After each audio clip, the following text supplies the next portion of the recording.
Maintenant, j'ai quelques défis pour vous. Notez-les. Je vais les passer en revue très rapidement maintenant. Vous allez devoir écrire rapidement maintenant. Voici le numéro 1. Examinez vos performances, qu'il s'agisse de communication ou d'une activité ou du fait d'être PDG ou d'un travail. Voilà ce que mon père disait d'un séminaire en une phrase. J'aimerais qu'il soit là pour le donner, mais comme il n'est pas là, en son honneur, je vais donner ici son séminaire en une phrase. C'est toujours faire plus que ce pour quoi vous êtes payé. Pour faire un investissement dans votre avenir. Maintenant, certains syndicats nous contrediront sur ce point. C'est le séminaire de mon père en une phrase. Toujours faire plus que ce pour quoi vous êtes payé. Pour investir dans votre avenir. Mon père était si unique. Papa disait que s'il pleut, on ne peut pas réparer le toit. S'il ne pleut pas, il n'y a pas besoin de le réparer. C'était un grand homme. Waouh, ce monsieur. Alors, examinez vos performances. Votre langage avec vos enfants. Passez en revue tout cela et dites-vous, ai-je été trop dur et trop fort, trop têtu? Devrais-je apprendre à être plus facile, à mélanger plus de compassion avec les choses difficiles que je dois gérer? Oui. Vous savez, la prière peut parfois aider. À défaut d'autre chose, tu sais, cher Dieu, aide-moi à dire la bonne chose et à ne pas tout gâcher par une mauvaise communication. Voici le prochain point de ma liste. Affrontez vos peurs. Vous savez, je ne sais pas quel défi vous pourriez rencontrer en revoyant les choses que nous avons abordées en termes de modification de votre philosophie ou en revenant en arrière, et vous savez, en refaisant certaines choses que vous pourriez avoir gâchées. Mais fais face à toutes tes peurs, c'est comme ça que tu les vains. Ne les rejette pas, fais-leur face. Dites, voici ce dont j'ai peur, je me demande ce que je pourrais faire pour changer ça. Voici la prochaine étape, exercez votre volonté. Pour changer de direction, vous n'êtes pas obligé de continuer à faire ce que vous avez fait pendant les 6 dernières années si cela ne vous apporte pas les bénéfices que vous souhaitez. Au séminaire, je le fais pour Jerry. Mon mentor m'a aidé à faire le bilan des 6 dernières années pour ne pas répéter ses erreurs dans les 6 prochaines. Vous voyez, si vous êtes une oie, vous n'avez pas le choix de faire les 6 prochaines années comme vous avez fait les 6 dernières. Mais si vous n'êtes pas une oie, voici ce que vous pouvez faire. Choisissez une nouvelle destination et commencez à aller dans cette direction. Vous vous dites, j'ai fait ça ces 2 dernières années, je vais probablement devoir le faire encore 2 ans. La réponse est non, pas avant 1 million d'années. Maintenant, vous pouvez changer un petit degré à la fois, ou si vous le voulez, vous pouvez tout révolutionner. Qui a dit que vous ne pouvez pas tout révolutionner en une semaine et commencer une toute nouvelle direction qui vous aidera très certainement à arriver dans un tout nouvel endroit, dans 1 an, dans 3 ans? Non, on ne peut pas dire dans 5 ans à quel endroit vous pourriez arriver. Utilisez votre volonté pour lancer le processus. Juste la volonté de changer un peu ou de changer beaucoup. Tout le monde peut changer. Vous n'avez pas besoin de répéter l'année dernière. Nettoyez les erreurs. Investissez maintenant dans l'année suivante et regardez la différence. Voici le prochain, c'est important, et les parents doivent le faire. Nous demandons à nos enfants de le faire, mais nous devons le faire. Admettez vos erreurs. Parfois, il faut les admettre aux autres. Voici quelques-uns des meilleurs mots de la langue anglaise. Je suis désolé, I'm sorry. La raison pour laquelle ce sont de bons mots, c'est que ça peut démarrer une toute nouvelle relation. Ça peut faire prendre à 2 personnes une toute nouvelle direction. Je suis désolé. Simple, facile, pas facile. Mais si vous le faites, le retournement de situation peut être spectaculaire et les premières années peuvent être très payantes. Et voici le plus important, admettez vos erreurs à vous-même. Vous n'avez pas besoin d'en parler à tout le monde dans le voisinage. Mais ça ne fait pas de mal de s'asseoir et d'avoir une conversation avec soi-même et de dire « Inutile de me faire des illusions. Voilà où j'en suis vraiment. J'ai des sous dans ma poche et rien à la banque. » C'est ce que j'ai dit après que l'éclaireuse ait quitté ma porte. J'ai eu une conversation avec moi-même. Et j'ai dit que je ne voulais plus que ça arrive. Suivant, affinez vos objectifs. Je ne sais pas quelles ambitions vous avez eues jusqu'à présent, mais ce week-end serait un bon moment pour commencer le processus. Nous allons parler de notre atelier sur les objectifs avant la fin de notre session ce week-end. Peut-être que cela vous aidera à vous stimuler pour fixer des objectifs plus élevés, atteindre un but plus élevé, aller au-delà de ce que vous pensiez pouvoir faire. Mais d'ici la fin du week-end, vous pourriez doubler, tripler ou quadrupler le nombre d'objectifs, de buts et toutes les choses que vous pensez pouvoir accomplir. Vous pourriez les multiplier par 10 d'ici la fin de notre séance dimanche. Voici le suivant, croyez en vous. Oui, vous devez croire en Dieu, et vous devez croire en la communauté, et vous devez croire aux possibilités, vous devez croire en l'économie, vous devez croire que demain peut être meilleur qu'aujourd'hui. Mais voici le plus important, croyez en vous. Il n'y a pas de compétences que vous ne puissiez apprendre, il n'y a pas de discipline que vous ne puissiez essayer, il n'y a pas de cours que vous ne puissiez suivre, il n'y a pas de livre que vous ne puissiez lire. S'il est écrit dans une autre langue, il suffit de le faire traduire et de le lire. Voici le suivant, demandez la sagesse. C'est la communication de la source la plus élevée. Demandez la sagesse.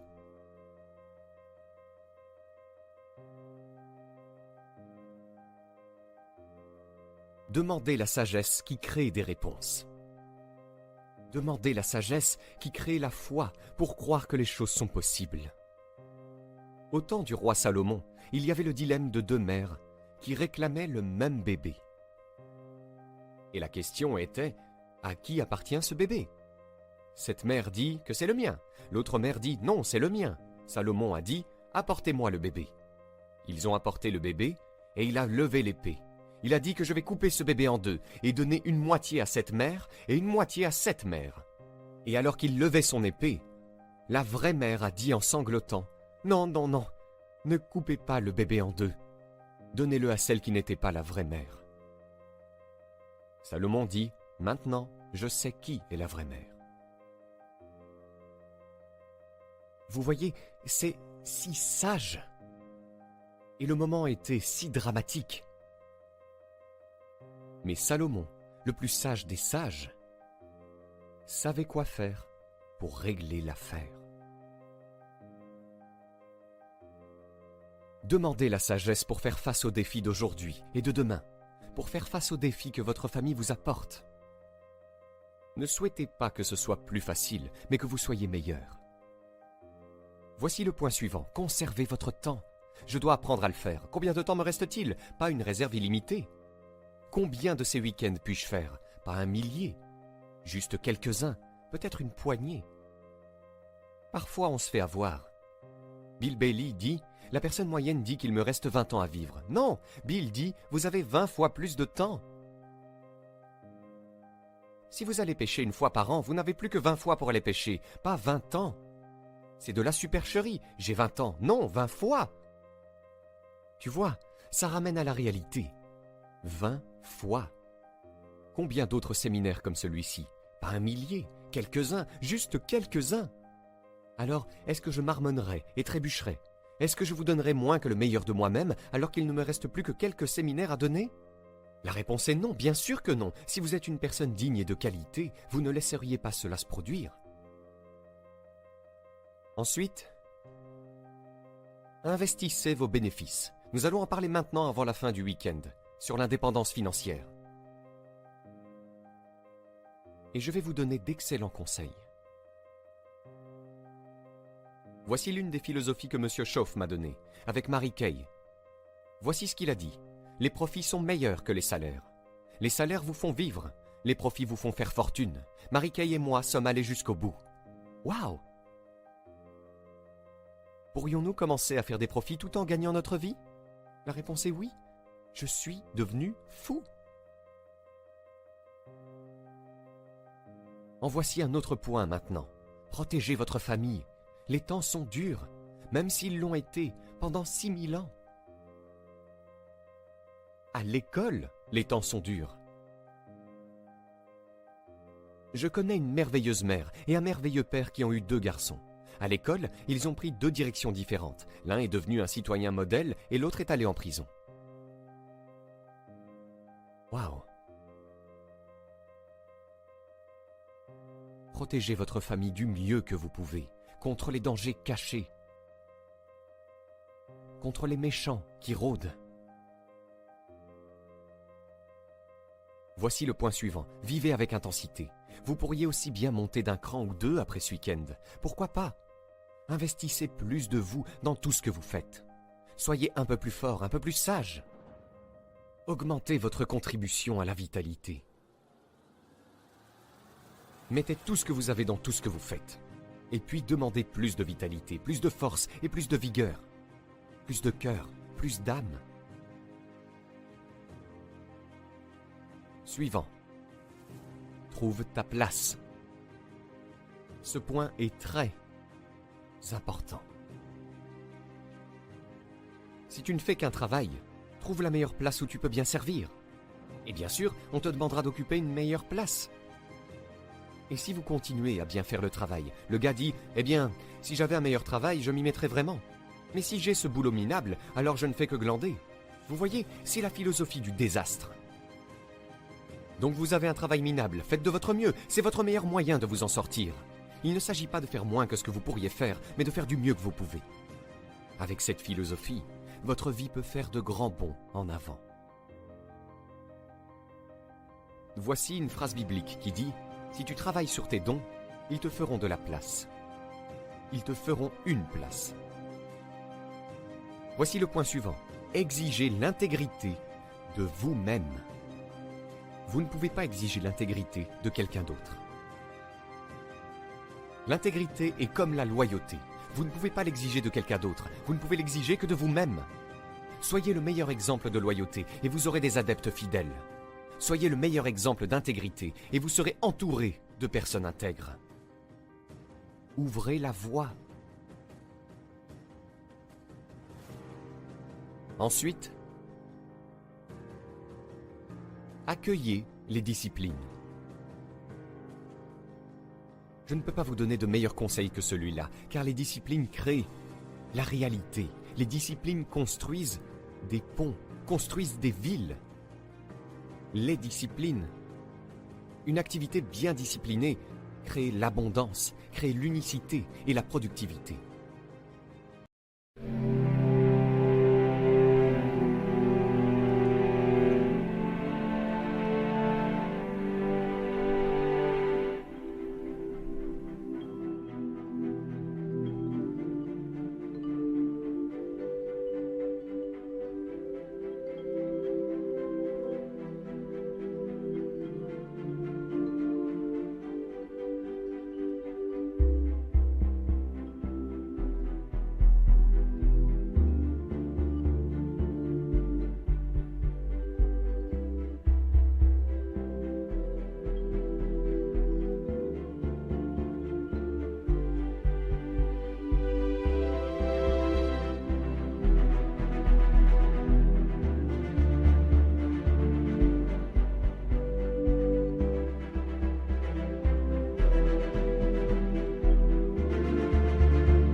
Ensuite, se battre pour ce qui est juste. C'est un combat dans lequel nous sommes engagés. Et le conteur dit qu'il y a eu une grande guerre dans le ciel. Waouh! Tu veux dire là-bas? Oui. Un tiers des anges ont conspiré. J'ai demandé à Bill Bailey, combien de temps penses-tu qu'il a fallu à un tiers de ces anges pour se réunir? Ont-ils organisé des réunions? Je ne sais pas. Bailey dit que le conteur ne le dit pas. J'ai dit, alors nous sommes censés utiliser notre imagination. Je ne sais pas. Il dit que, finalement, la grande guerre a eu lieu. Et les 2 tiers l'ont emporté, et le 1 tiers a perdu. L'un des auteurs des dernières écritures de la Bible, voici ce qu'il a dit. « J'ai combattu le bon combat. » Vous voyez, c'est extraordinaire de pouvoir dire « Je me suis battu pour mes enfants, et je me suis battu pour ce qui était juste, et je me suis battu pour ma bonne santé, et je me suis battu pour protéger mon entreprise, et je me suis battu pour une bonne carrière qui bénirait ma famille. J'ai combattu le bon combat. C'est bon de se battre. L'empiètement. Les opposés sont en conflit, et nous sommes au milieu. Et si tu veux quelque chose de valable, tu dois te battre pour ça. » Puis cet écrivain a aussi dit « Non seulement j'ai combattu le bon combat, et je terminerai par ça. Et j'ai une liste beaucoup plus longue, mais peut-être que je pourrai la couvrir à un autre moment. » Il a dit « J'ai combattu le bon combat, et j'ai gardé la foi. » Vous voyez, c'est ça le truc. Gardez la foi avec votre famille. Battez-vous comme des fous et gardez la foi. Combattez l'ennemi et gardez la foi. Combattez la maladie et gardez la foi. Combattez le mal et gardez la foi. À présent, vous pouvez obtenir gratuitement notre nouveau guide des 5 étapes pour fixer et atteindre votre objectif le plus ambitieux à 100% coup sûr en cliquant sur le premier lien dans la description sous cette vidéo. Et si vous avez aimé cette vidéo, cliquez sur le bouton j'aime et abonnez-vous à la chaîne maintenant pour ne rien rater.